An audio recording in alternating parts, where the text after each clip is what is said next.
नमस्कार दोस्तों, स्वागत है आपका एक बार फिर से हमारे चैनल हनुमान भक्ति सागर पर, जहां मैं आपको श्रीमद् भागवत गीता की अध्यायों के बारे में बताती हूं।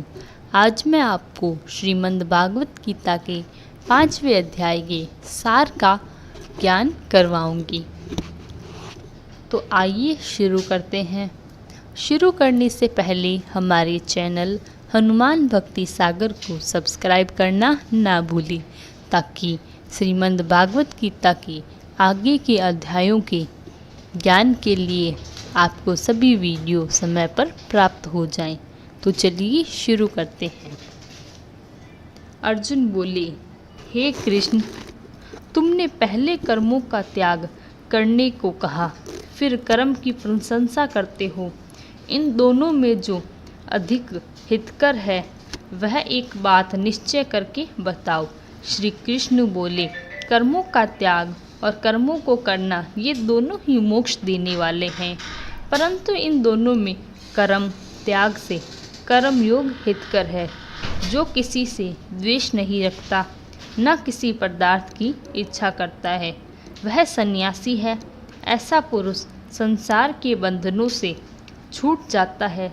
सांख्य और योग को मूर्ख लोगों ही पृथक पृथक कहते हैं, पंडित नहीं कहते। जो इन दोनों में से एक की अच्छी तरह स्थिति हो जाता है, उसको दोनों फल प्राप्त होता है। ज्ञान योगियों को जो स्थान मिलता है, वही कर्म योगियों को प्राप्त होता है। ज्ञान योग व कर्म योग एक ही हैं। कर्म योग बिना संन्यास का प्राप्त होना दुस्तर है। कर्म करने वाले मुनिजन को ब्रह्मा प्राप्त करने में विलंब नहीं लगता। कर्म योग मुक्त शुद्ध अंतःकरण वाला, मन और इंद्रियों को जीतने वाला, संपूर्ण प्राणियों को अपनी आत्मा देखने वाला कर्म करता हुआ कर्म फल में लिप्त नहीं होता। योग मुक्त तत्ववेत्ता पुरुष देखता है, सुनते हैं, स्पर्श करते हैं, सूंघते हैं, खाते हैं, चलते हैं, विश्वास लेते हैं। जो भी यह नहीं मानते हैं मैं कुछ नहीं कहता, वो बोलते हैं, त्यागते हैं, ग्रहण करते हैं, परंतु यही मानते हैं कि मैं कुछ नहीं करता, और यह मन धारण करते हैं कि इंद्रियां ही अपने अपने विषयों में बरताती हैं। जो प्राणी ब्रह्म में अर्पण कर संग को त्याग कर कर्म करता है, वह पाप से लिप्त नहीं होता। जैसे कमल पत्र पर जल नहीं ठहरता, योगी जन शरीर में, मन में, बुद्धि में तथा इंद्रियों की आसक्ति से रहित होकर आत्मशुद्धि से निर्मित कर्म करते हैं। योग मुक्त पुरुष कर्म फल त्याग कर मोक्ष रूप शांति का लाभ करते हैं, और योग रहित है वह कर्म की इच्छा के बंधन में पड़ जाता है। सब कार्यों को मन से त्याग कर प्राणी इस वन द्वार इंद्रियों को देह रूपी पूरी में न कुछ करता है न कुछ करता है, आनंद पूर्वक रहता है। परमेश्वर किसी कर्म में प्रवृत्त नहीं करता, कर्म और कर्म फल को उत्पन्न नहीं करता। यह सब प्रवृत्ति द्वारा होते रहते हैं। परमेश्वर किसी के पुण्य तथा पाप को नहीं लेता। ज्ञान सो अज्ञान से आच्छादित है, उससे जीव मोह को प्राप्त हो जाते हैं, परंतु आत्मज्ञान के द्वारा जिनका ज्ञान नष्ट हो गया है, उनका वह आत्मज्ञान परमेश्वर के रूप ऐसा भाषित करता है, जिस प्रकार सूर्य संपूर्ण संसार को प्रकाशित कर देता है। उसी परमात्मा में जिसकी बुद्धि स्थिर है और उसी के मन में लगाते हैं, उसी में निष्ठा रखते हैं, जो सदा उसी के ध्यान में लगे रहते हैं। ज्ञान द्वारा जिसके सब पाप नष्ट हो जाते हैं, वह इस संसार में जन्मते नहीं हैं।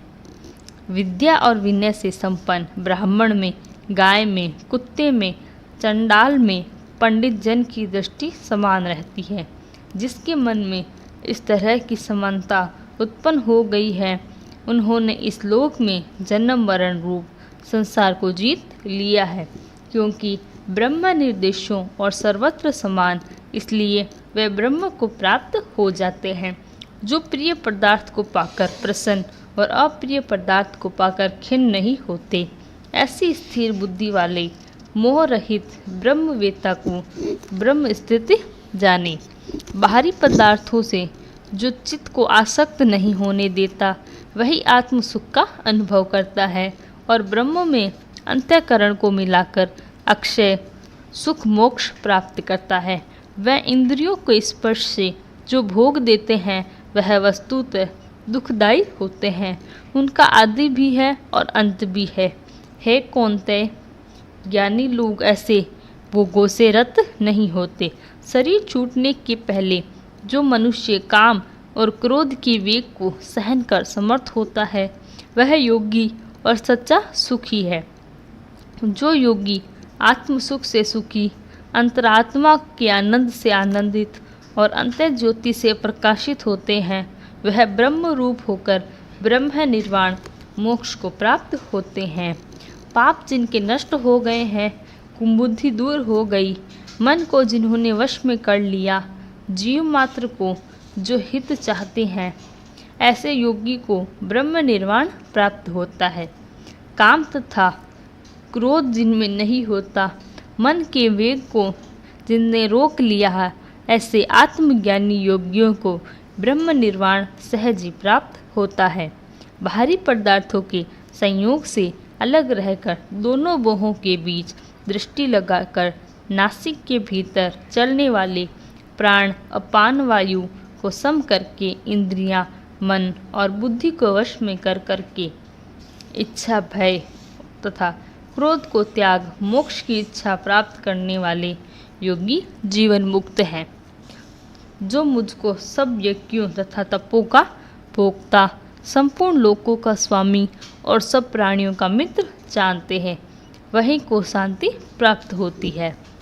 तो इस प्रकार हमारा आज श्रीमद् भागवत गीता का 5वां अध्याय समाप्त होता है, जिसमें हमने देखा श्री कृष्ण ने अपने मन को वश में करने, इंद्रियों को अपने वश में करने तथा दिमाग मस्तिष्क को शांत रखने के बारे में बताया।